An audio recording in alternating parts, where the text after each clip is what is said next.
Media, সেটা হচ্ছে মালিকানার প্রশ্ন। এবং মালিকানার প্রশ্নের সাথে সাথে যুক্ত হচ্ছে আসলে গুড কম্পিটিশন এবং গুড একটা যে বিজনেস যে সুযোগ আছে, কম্পিটিশন এবং বিজনেস, মিডিয়া তো একটা বিজনেসও বটে।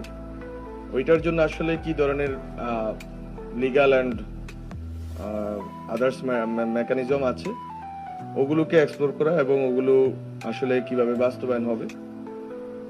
তো আমার কাছে মনে হয়েছে যে আমরা যেটা ওয়ান হাউস ওয়ান মিডিয়া যেই প্ল্যানের কথা উনি বলছেন, আপনারা ইতিমধ্যে দেখেছেন যে অনেক পত্রিকা বা অনেক জায়গা থেকে এই জিনিসগুলো নিয়ে অনেক প্রতিবাদ আসতেছে।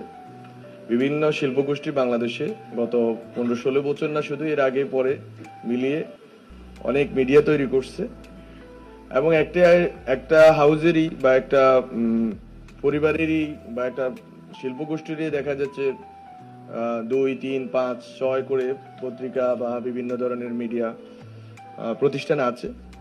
তো এইটা এক ধরনের গুড কম্পিটিশনের সুযোগকে নষ্ট করছে। এটা হচ্ছে যে সবচেয়ে গুরুত্বপূর্ণ যে আপনি বাংলাদেশের মিডিয়া, যেটা আমি রিসেন্টলি আমার একটা বক্তব্য বলেছি, সেটা হচ্ছে বাংলাদেশের মিডিয়ায় যেটা এখানেও একজন আলোচনা করছেন, সেটা হচ্ছে অ্যাকাউন্টেবিলিটি দরকার।